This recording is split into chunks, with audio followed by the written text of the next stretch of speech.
Yo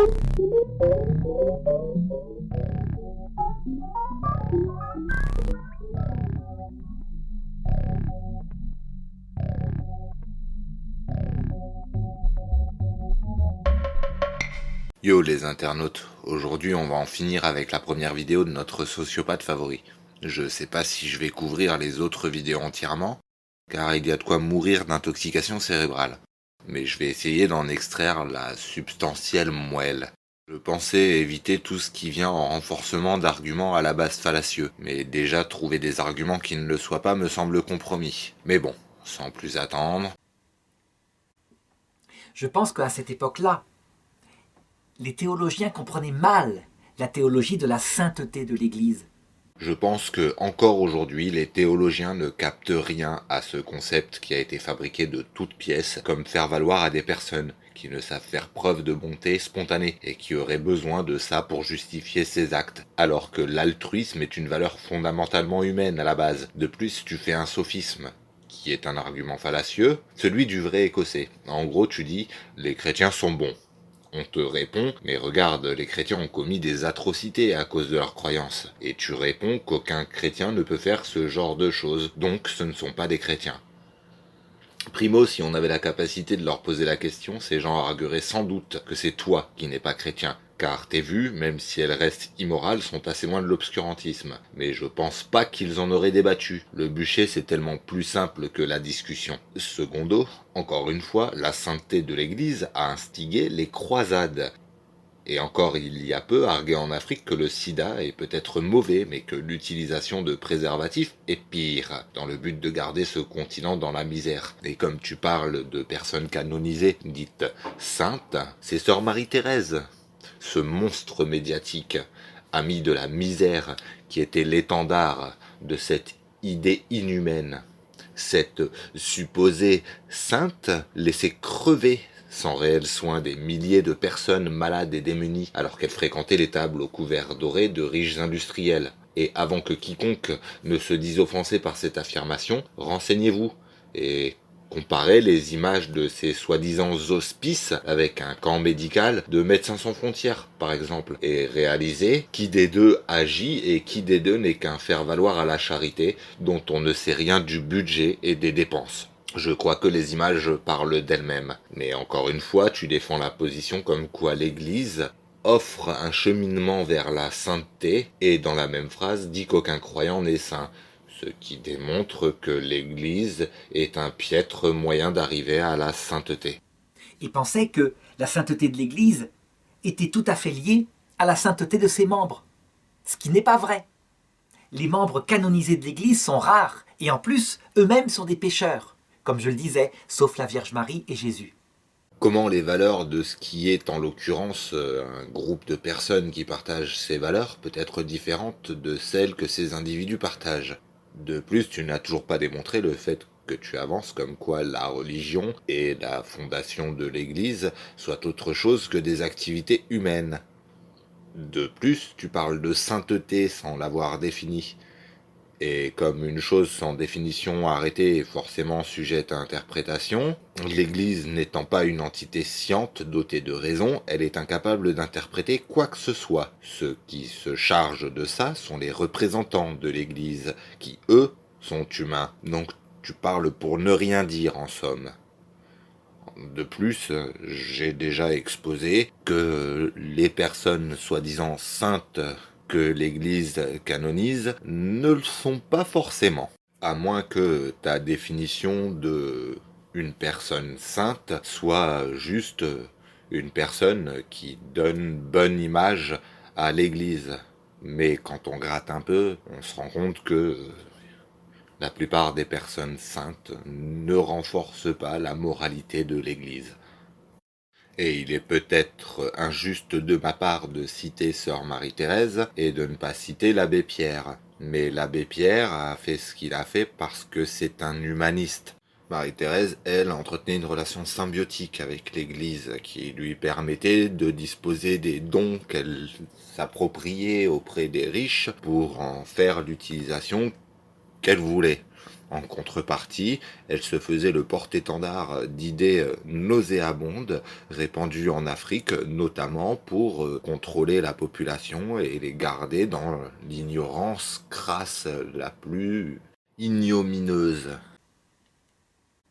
Résultat, cette apologétique du XIXe siècle, trop, je dirais, dans un château fort cerné de toutes parts, qui n'hésite pas à utiliser des armes d'un manque de culture historique, d'une négation des fautes commises, eh bien, elle ne va faire que couler l'Église par rapport à ses propres membres parfois, la faire considérer comme orgueilleuse, imbue d'elle-même, incapable de reconnaître ses torts. Oh là là, prends un miroir et regarde ta vidéo. Tu penses être dans un château imprenable alors que je te perçois plus pataugeant dans des douves boueuses. Tu fais usage du déni et de la déformation de la réalité pour servir des arguments à la morale douteuse en clamant la chose que tu défends comme parangon d'une vertu dont tu définis le sens subjectivement sans jamais l'expliquer, car tu sais bien que tu rentrerais en contradiction avec toi-même. Mais manifestement, et on l'a vu par le passé, c'est pas le genre de truc qui te pose problème. Quoi qu'il en soit, tu es bien la preuve par l'exemple. Tu utilises une rhétorique qui démontre ton manque de culture historique, tu fais parfois la négation des fautes de l'Église, mais pire que ça, d'autres fois, tu les justifies par ton négationnisme et ton manque de culture historique, comme si un acte immoral pouvait être perçu comme moral dans un quelconque contexte. Et à mes yeux, oui, tu coules l'Église. En tout cas, la représentation que tu en fais. Et je suis convaincu que ce que tu dis ferait grincer les dents des chrétiens plus modérés. Ensuite, oui, la religion est orgueilleuse, car là où la science et ceux qui l'acceptent comme meilleure voie vers ce qui est vraisemblable dit clairement je ne sais pas, avec humilité, la religion prétend savoir la vérité, qui est un concept lui-même faux, car c'est un absolu qui ne laisse pas de place à la remise en question de ses positions. Alors que s'il existe un Dieu qui soit démontrable par des preuves empiriques, la plupart des athées seront ravis de reconnaître son existence, même si cela n'implique pas qu'ils le vénéreront. Enfin, s'il s'agit de ton Dieu à toi, le Dieu judéo-chrétien, je croirais en son existence, mais penserai toujours que c'est un dictateur immoral qui se comporte littéralement comme un mafieux. C'est qui ? C'est Jésus, laisse-moi entrer, je dois te sauver. Me sauver ? Mais de quoi ? Te sauver de ce que je te ferai si tu me laisses pas entrer. Et puis, grâce à Jean-Paul II, en l'an 2000, arrive une nouvelle apologétique. Mais Jean-Paul II, ça se passe donc 100 ans plus tard. Il décide en l'an 2000, et c'est un bouleversement dans l'Église, de faire un acte de vérité. Ça veut dire de manifester au monde le péché passé par des membres de l'Église catholique, des membres des églises chrétiennes, de tout mettre sur la table. Depuis le schisme avec les orientaux, le manque de charité par rapport à Luther, le manque de capacité à débattre, parfois des pièges qui furent tendus à des hérétiques comme Giordano Bruno, etc., pour les condamner à mort. Donc toute une série de fautes comme ça. Pourquoi pas aussi les études sur l'affaire Galilée, voir exactement ce qui s'est passé, sortir les documents d'époque, ne pas forcément reconnaître les torts immédiatement, parce que l'Église ne doit pas être dans sa repentance naïve. L'affaire Galilée, c'est typiquement une affaire qui est montée en épingle au XIXe siècle, afin de nuire à l'Église en montrant qu'elle est sectaire. L'affaire est bien plus compliquée que ça. Galilée n'est pas, je dirais, condamné, en fait, pour sa science, mais plutôt pour ses prétentions théologiques, manifestera des recherches faites à cette époque-là et demandées par Jean-Paul II. Bon, je te l'accorde, c'est une bonne chose de reconnaître ses torts. Mais si c'est pour se permettre de ne pas changer sa conduite, ça sert à rien. Si tous les jours je te marche sur les pieds avec un large sourire en m'excusant sincèrement, combien de temps ta naïveté tiendra avant que tu affirmes que mes excuses ne sont pas ingénues ? Mais faudrait pas que je reconnaisse directement que je le fais à dessein, car ce serait naïf. What the fuck ? De plus, oui, l'affaire Galilée est une bonne illustration de ça. Et c'est pas une histoire montée en épingle. Galilée s'est vu forcé sous peine de mort de renier ses travaux scientifiques car leur conclusion, l'héliocentrisme, venait en opposition avec la vision géocentrique évoquée dans la Bible et défendue par l'Église. Tu vas continuer longtemps à mentir délibérément ?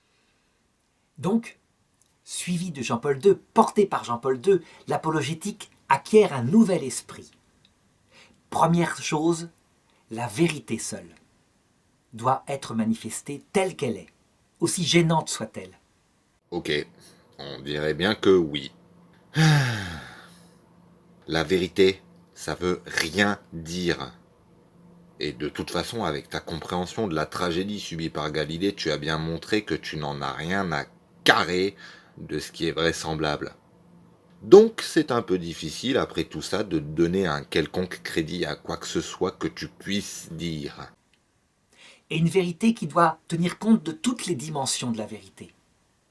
Donc, un jugement qui n'est pas un anachronisme, donc qui va tenir compte du contexte. Par exemple, si on considère que une reine de France qui s'appelle Sainte Clotilde, plutôt une reine des Francs, écrit à un moment donné dans une lettre qu'elle préfère voir ses frères morts, ses fils morts que tondus. Eh bien, on pourra en déduire qu'elle est complètement con et immorale. L'honneur est une notion nocive aux êtres humains qui leur fait faire et dire des choses immorales. La dignité, c'est bien mieux. Et si une reine des Francs, si importante que tu as zappé son nom, avait eu un peu de dignité, elle n'aurait pas souhaité la mort de ses enfants pour sauver son honneur à elle, ou celle de sa lignée. On pourrait regarder comme ça, avec nos regards actuels, et on dirait, quoi ? Elle préfère que ses fils soient morts plutôt qu'on leur coupe les cheveux. Et oui, c'est immoral. Et c'est comme ça qu'il faudrait le voir, pour ne pas entretenir de dissonance cognitive. Mais on va te regarder excuser ça oiseusement en arguant que le contexte y change quoi que ce soit. Alors que, en aucun cas, la mort d'individus ne peut être un choix plus moral que la préservation d'une valeur aussi arbitraire que l'honneur. Mais vas-y, on t'écoute. Et comme ton objectif est de bien nous dégoûter, si t'ajoutais une petite touche de misogynie bien placée, c'est sûr que ça aiderait à faire passer la pilule.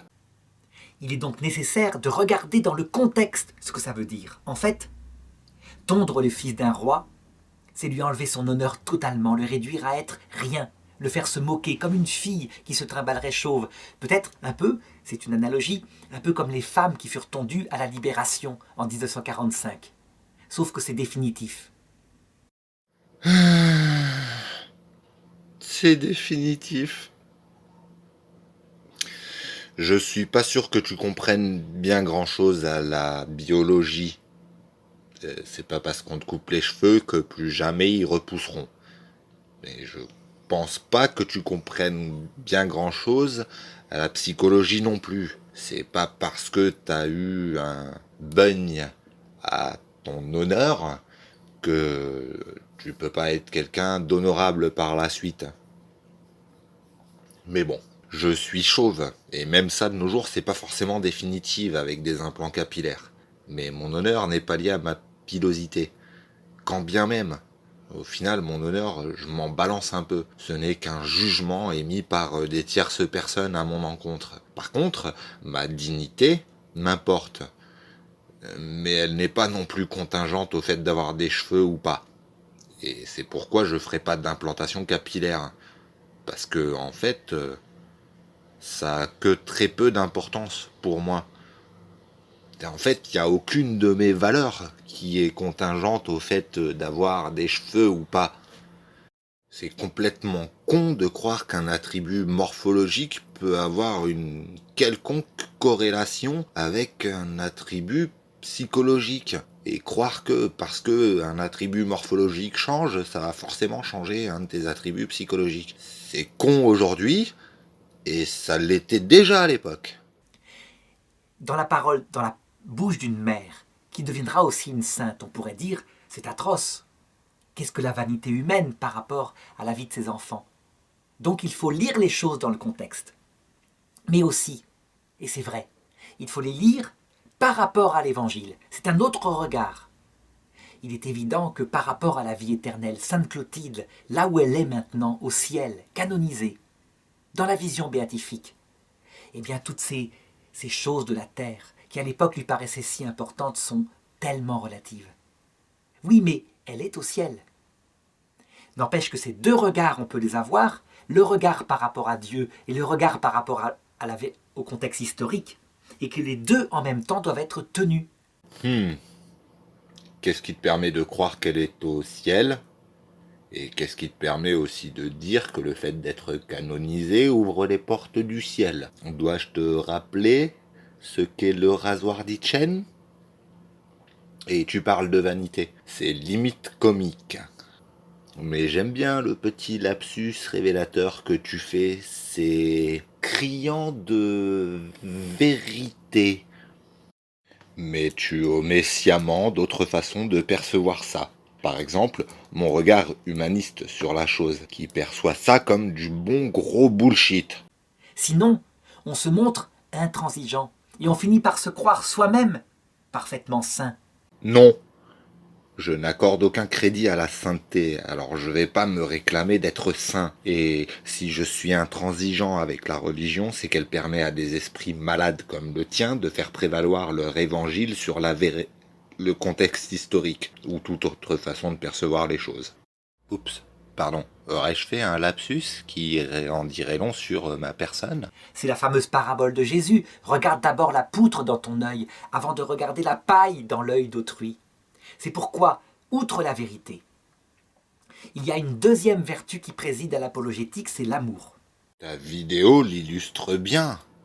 Avant de regarder la paille qu'il y a dans l'œil du voisin, regarde la poutre qu'il y a dans ton œil. C'est pour ça que tu as passé ta vidéo entière à parler des autres. Logique imparable. Mais tu fais sans doute ça par amour, je suppose, histoire de juste pas passer du coq à l'âne. D'ailleurs, on pourrait dire que ces deux vertus ensemble sont la marque d'une méthode chrétienne. Amour et vérité se rencontrent. Et l'amour de la vérité se rencontre sur le bûcher le plus souvent dans l'histoire de la chrétienté. Bon, ok, désolé, c'était gratuit. Mais 1, la vérité c'est 0. Et 2, ça me saoule que la religion prenne les valeurs humaines comme l'amour et argue qu'elle leur appartient. J'ai eu une conversation avec un ami à ce sujet qui me parlait de charité chrétienne, chose que je rejette en bloc. La charité est humaine et je trouve ça immonde que la religion arrive à faire croire que sans elle, cette valeur n'existerait pas. C'est démontrablement faux. Vous voyez ce que font les médecins sans frontières, qui, eux, ne rançonnent pas leur aide par des sermons. C'est la marque même de Jésus. Par exemple, lorsqu'il est confronté à une femme adultère qu'on a surpris en flagrant délit d'adultère, eh bien il ne se contente pas d'être dans la vérité. Ne pêche plus. Ça c'est la vérité. Ne pêche plus. Elle a péché. Il ajoute à ça l'amour. Et je dirais que l'amour entoure la vérité, parce que la vérité toute seule, elle est comme un glaive. Elle tranche. Elle peut tuer. Mais entourée d'amour, ça donne « Moi non plus, je ne te condamne pas. Va, ne pêche plus. » L'adultère. Encore une chose qui ne fait sens que pour la religion. Pour ce qui est des relations sexuelles, la moralité se situe dans la communication de ses désirs et le consentement, et sans doute pas dans la vision patriarcale de la Bible. Sinon, comment tu expliques cette différence fondamentale prônée par la Bible entre un adultère entre une femme et un homme marié, auquel cas il faudrait les mettre à mort tous les deux, mais par contre, si c'est un homme marié et une femme libre, seule la femme est à punir. Cela prouve bien que dans la vision de l'Église, la femme n'est que la propriété de l'homme. Et rien que ça, ça ne peut pas être moral. Et c'est certainement pas une représentation de ce que peut être l'amour. Mais bon, passons. Je ne pense pas que les couples échangistes soient immoraux, du moment que leurs activités se passent dans l'écoute mutuelle et dans le consentement mutuel. Autre chose, je ne pense pas non plus qu'une femme qui aurait eu des relations sexuelles perde une valeur quelconque. Ça, c'est une vision typiquement chrétienne. Eh bien, l'apologétique, je dirais qu'elle fonctionne de la même façon. C'est-à-dire attribuer des valeurs arbitraires aux choses qui n'ont d'autre utilité que de permettre d'émettre un jugement de valeur pour condamner ou excuser des choses de façon la plus biaisée qu'il soit? Considérer les péchés de nos ancêtres. Très bien, on peut les regarder en toute vérité par rapport à l'Évangile. Ça, c'est la vérité. Mais aussi, et ça c'est la miséricorde, c'est l'amour, il faut les considérer par rapport au contexte de l'époque, aux mentalités de l'époque, au manque de compréhension qu'ils pouvaient avoir de l'Évangile. Et en somme, en conclure que c'est normal, et que limite ils avaient raison. Je vais vomir. Si on ne le fait pas, on ne le fera pas aussi pour soi-même. Parce que, à l'heure de la mort, de la mesure dont on a jugé ses frères, on se mesurera soi-même. Et donc, lorsqu'on découvrira face au Christ que son propre comportement est indigne de l'Évangile, puisque le comportement évangélique, c'est pas seulement d'aimer ses amis, dit Jésus. Ça, tout le monde le fait. C'est pas seulement de donner sa vie pour ses amis, dit Jésus. Ça, c'est grand, c'est noble. Il n'y a pas de plus grand amour, sans doute. Mais c'est aussi de donner sa vie pour ses ennemis. Se sacrifier pour sa famille, ses amis ou d'autres êtres vivants, comme le soldat qui se jetterait sur une grenade pour sauver le plus grand nombre, à la limite ok. Mais pour ses ennemis, pourquoi tu faciliterais la tâche à des gens qui à la base ne souhaitent pas ton bien? Qu'y a-t-il de moral là-dedans?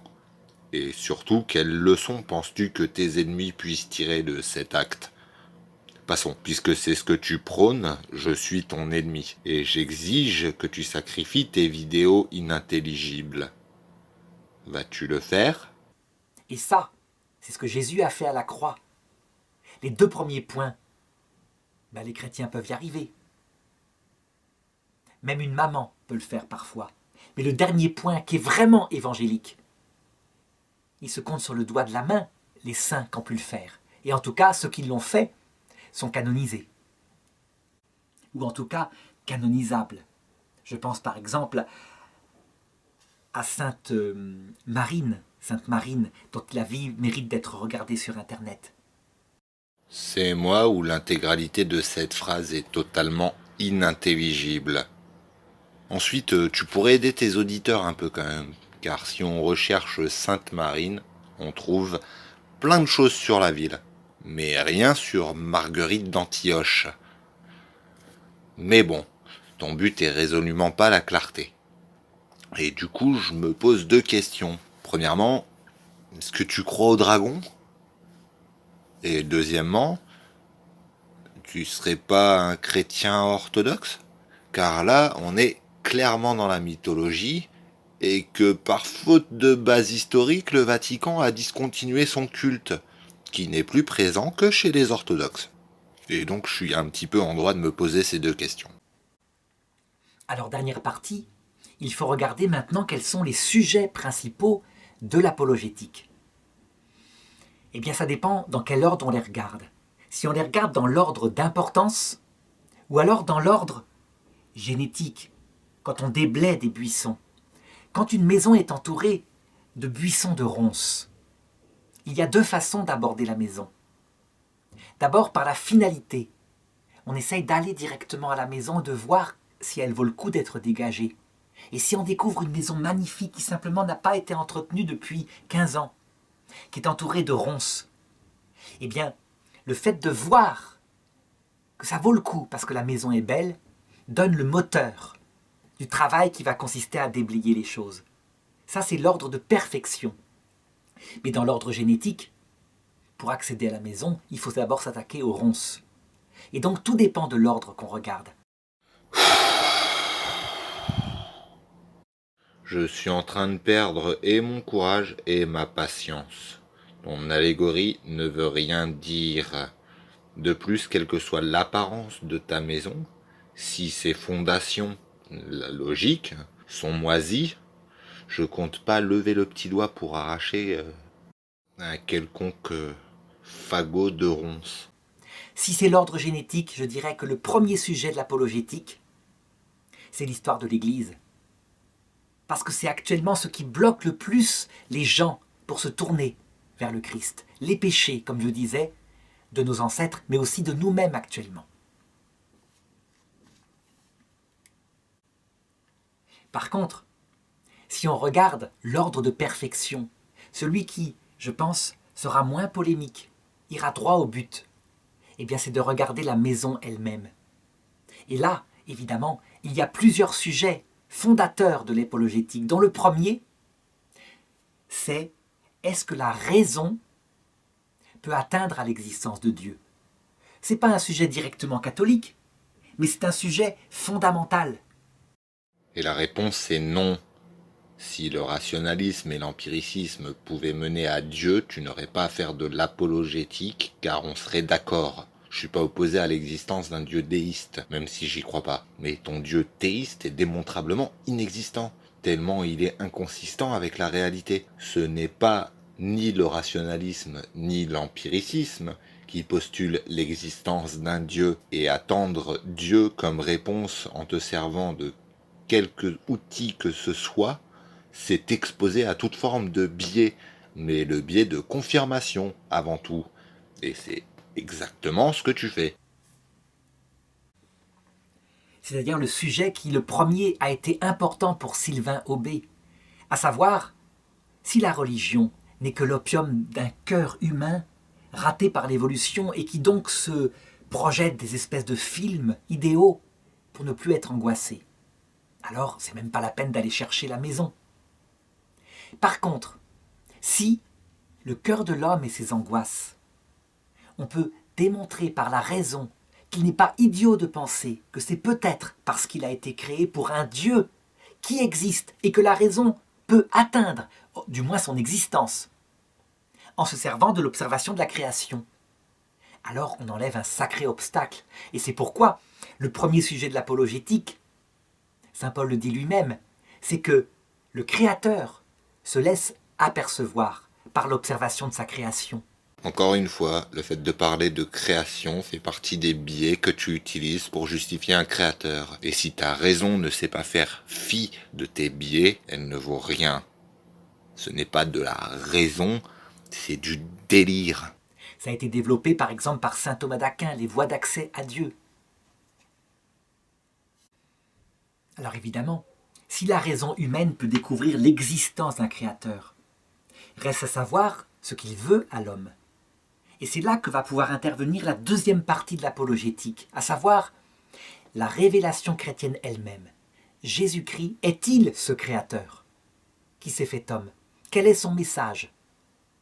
Là, on voit tout de suite qu'on arrive à quelque chose qui est indémontrable au point de vue, je dirais, d'un raisonnement scientifique. Par contre, que la raison peut rendre cohérent, la raison peut manifester que cette révélation-là, mais il y en a d'autres.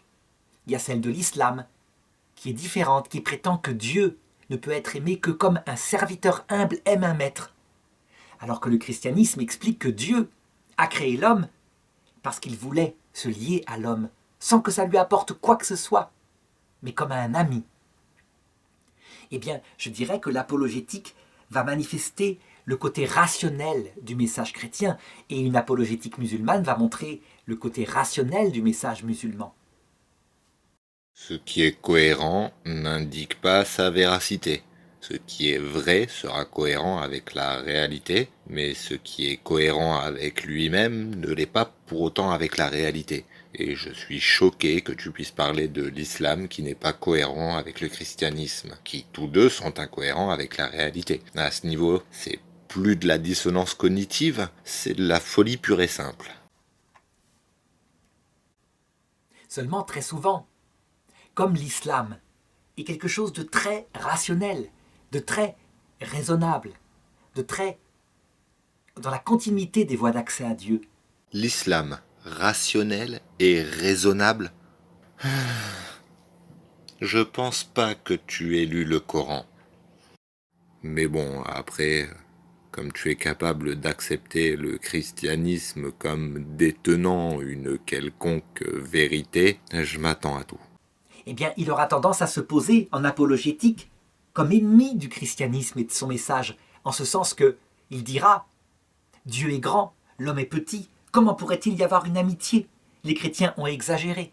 Donc le Coran contient une apologétique anti-chrétienne. Le christianisme, lui, parce que il prétend que quelque chose de plus grand, de surnaturel, qui dépasse la raison, a été révélé par Jésus-Christ, aura tendance, en tout cas à notre époque, à non pas se faire l'ennemi de l'islam, comme il le faisait dans des siècles précédents, mais, comme le demande Vatican II, à admirer dans l'islam ce qui est déjà un premier pas, un chemin, à savoir être un humble serviteur de Dieu.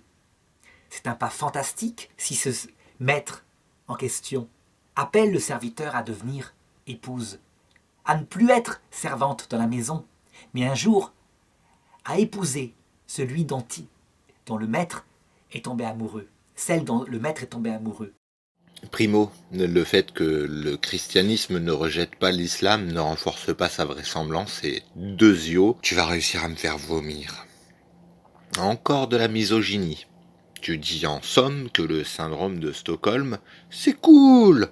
Oui, je sais, je cours un peu aux conclusions, mais je perds vraiment mon sang-froid et ma patience. C'est ce qui se passera à l'heure de la mort. Et donc le christianisme actuel, loin de se faire l'ennemi de l'islam, aura tendance à manifester ce qui prépare au salut qui leur sera révélé lorsque le Christ apparaîtra à l'heure de la mort. Encore des affirmations non fondées. Qu'est-ce qui te permet de dire que c'est ce qui se passe au moment de la mort ? Et qu'est-ce qui te permet de dire aussi que les musulmans verront le Christ à l'instant de la mort ? Enfin, troisième sujet habituel à l'apologétique, c'est l'Église elle-même. Est-ce que l'Église a vraiment été fondée par le Christ ? Certains ennemis de l'Église disent « Le Christ avait prêché l'Évangile, et ça a donné quoi ? L'éclair. » C'est une attaque violente, mais qui a un fondement de réalisme, puisque je le disais, les hommes d'Église ne sont pas adéquats au message de l'Évangile. Cela fait belle lurette qu'on sait que les éclairs ne sont pas la manifestation d'un dieu quelconque. Sinon, Zeus serait plus probable que Dieu. Mais qu'est-ce que tu dirais pas comme connerie ? Non, c'est clairement pas un argument que j'avancerai en tant qu'ennemi des religions, parce que c'est complètement con. Mais bon, on n'est pas un homme de paille près. Seulement, l'apologétique, elle va la regarder, si cette Église est nécessaire malgré ses défauts, comme étant fondée par le Christ, comme étant utile un certain temps, et comme devant, évidemment, trouver sa pleine dimension éternelle, et cette fois parfaite, dans l'autre monde.